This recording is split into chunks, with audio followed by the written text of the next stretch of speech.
when I moved to New York, I wanted to be like an entrepreneur. Like I came here in search of, I was like, when people went out west to search for gold, Yeah. I did the same. I was like, except I went east because I didn't know, I knew one guy in New York and I was like, that's enough to get started. Because you were growing up, you were in the Midwest. Yeah, I was in Minnesota. Minnesota, right. And I remember I was inspired to leave Minnesota because I went to Europe for the first time. I went to London, I went to Berlin, I went to Zurich randomly, and I went to Florence, Italy. Why did you go to Zurich? I had my ex-girlfriend's like brother-in-law, some random person was there. Okay. So we went. Okay. And I went on this like 3-month trip, or maybe it was only 2 months. And I got back to America and I was like, I gotta get out of Minnesota. Shout out Minnesota. I love Minnesota. But that trip, I was just like, I don't belong in this kind of city. I belong in a big city. And so that's why I came to New York. But the intention was always to be like a businessman or an entrepreneur. That's what I didn't have any desire to be a journalist or a comedian or anything. I just want to be rich. So I came here to get rich. And I immediately got poor. Poorer than I already was. Because I worked at Vice. Yeah. And Vice wasn't even intentional. Like I was just like, where should I work? And somebody was like, you should work at Vice. I go, cool, what is that? Didn't even know what media was. Didn't understand journalism. And I even went to journalism school. But they put me in the advertising area where I was like, yeah, I get this part, like sell things. Yeah. And, you know, after I worked at Vice, which was like getting an MBA in media, I was with 100 25-year-old people. And I had 0 friends. And then all of a sudden I had at least 100 25-year-old acquaintances. Still not friends because they were mean to me because I was fresh off the boat from Minnesota. And then the Times called and they were like, I'd been working there for about 2.5 years. And the Times was like, hey, do you want to work here? And I was like, will you pay me more? I didn't even care that it was the New York Times. I legitimately didn't care. I just go, will you pay me more money?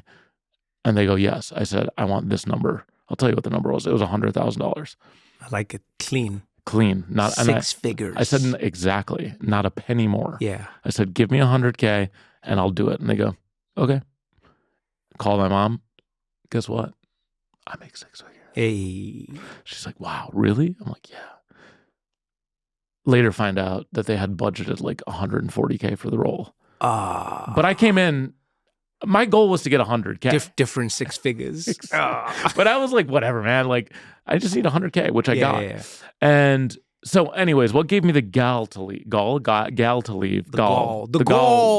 That's how I know it. Maybe in America it's gal. I don't know. The gall. The gall. I think it's the gall. Yeah, it's the gall. The gall. I felt like I was ready. I knew enough people. That's really what it was. The biggest thing is I knew enough people. But it's the opposite of chasing money, though. Yes, but why would you leave the 6 figures to go and like make internet videos? Because it's not like the money was apparent. Well, there's still a time in between that where I set out to like start my own business, which I did. It was a media business. Okay. Still, it was still in the same realm, and that still was the goal, was still to get rich, and I did not again. So many times. There's also a whole history of this going back to when I was 14. This has been my number one priority in my life. Is to get rich. Yes, until I had turned 33. What did you start with at 14? Mowing lawns. Oh, very nice. Yeah. Very nice. I used to haul this big fucking lawnmower. Like my dad would drive me around. I had one client. Wait, that's it? And I got fired. And then and then I started over. How do you get fired from mowing lawn? He just like, I don't need you anymore. What? How do you not need someone to mow your lawn? What happened here? I don't know, man. I don't remember. Huh. I cannot say.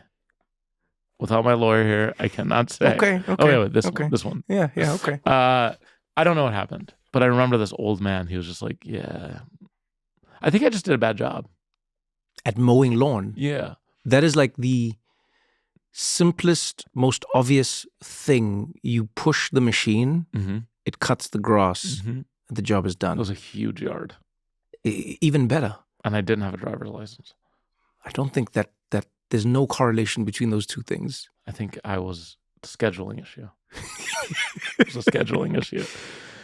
So, okay, cutting grass, fired. So fired. Yeah. And then McDonald's, and then telemarketer, and then mortgages. Telemarketer? All of these things. What were you selling? Furnace and duct cleaning.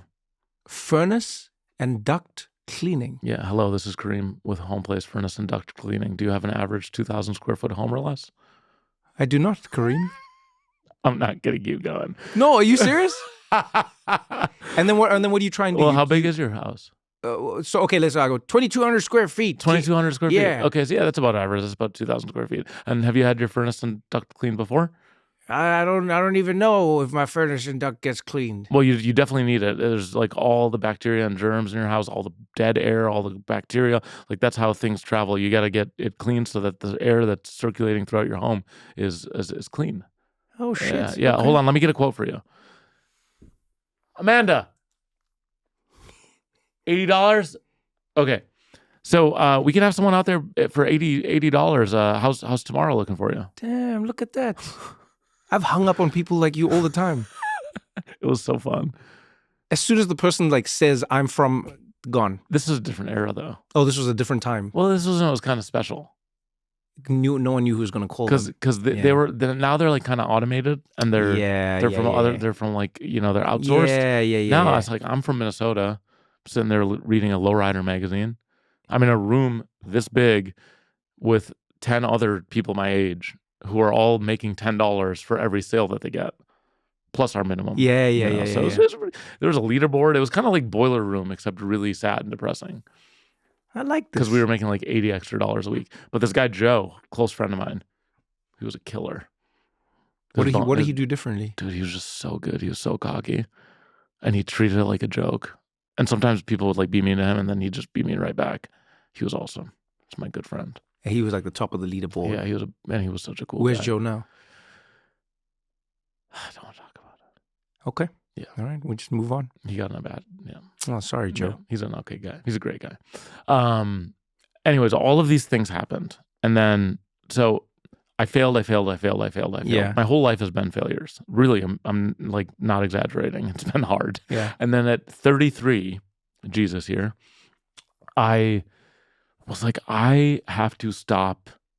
I just had this imposter syndrome where I was like, I have to stop pretending I am a CEO or a businessman or an entrepreneur or that I know any of these things. Like I have to stop trying to get rich quick because now I'm 33 and everything has failed and I need to try something new.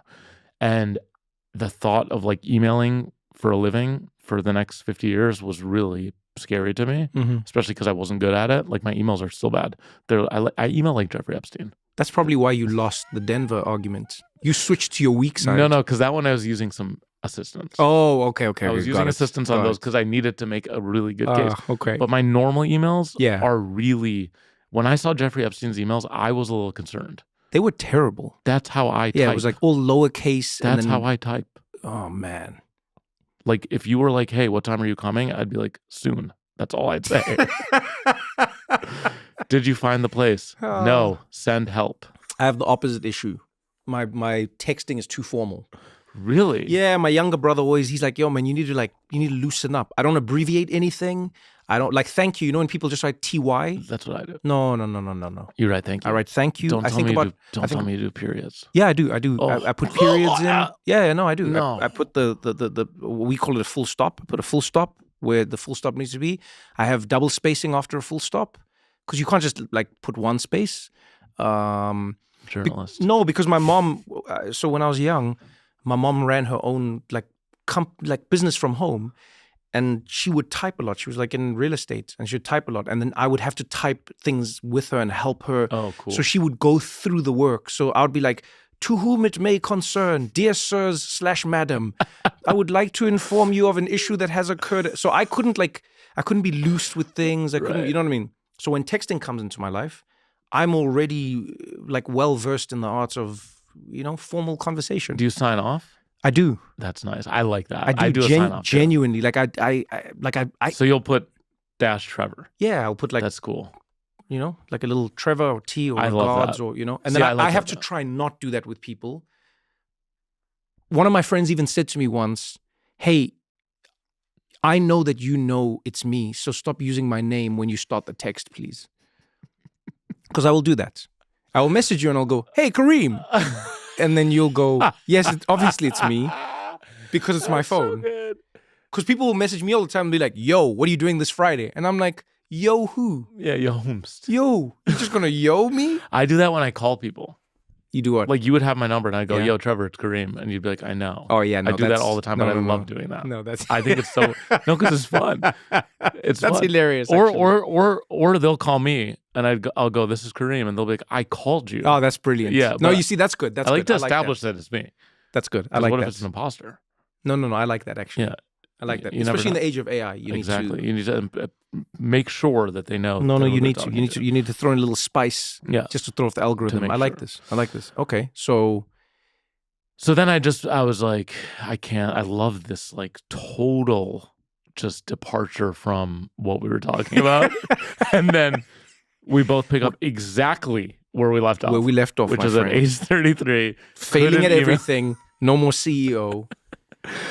And I was just like, I have to do something that I think I'm actually good at. Yeah. And like I was saying, I went to college to hang out. And most of my life, I've been extremely good at that.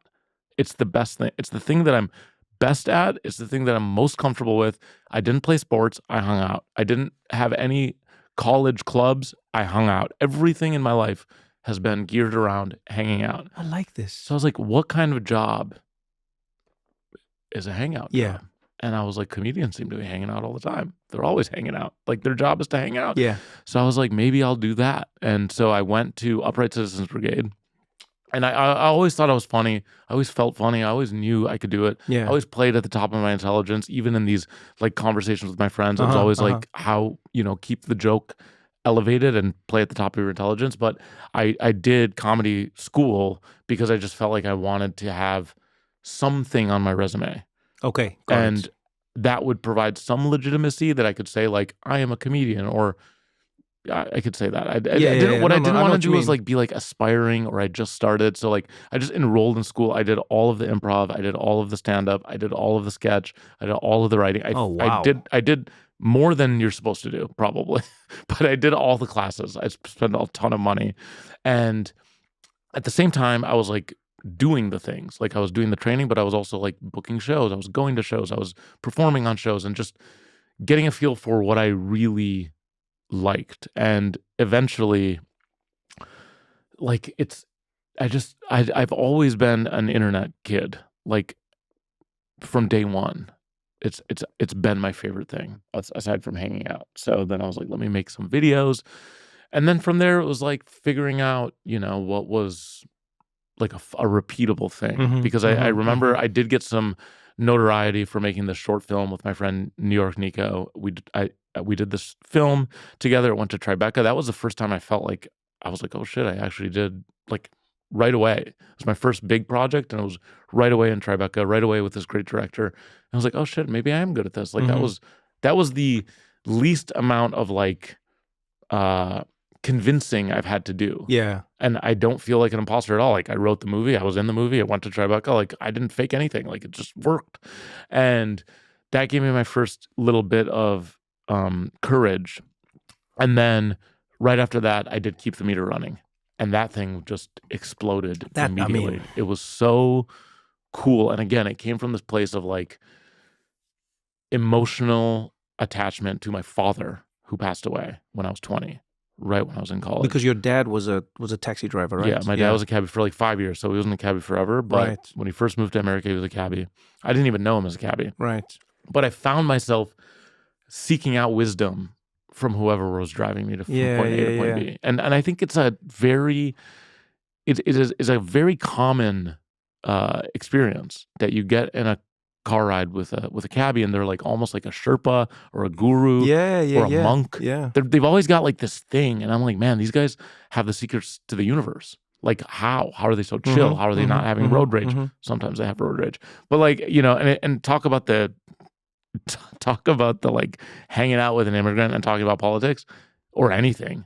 They don't stop talking. No. I've never met a single taxi driver anywhere in the world who has no opinion. No, I know. It just doesn't exist. Yeah. There's none will be like, well, I don't have an opinion on that. Exactly. No.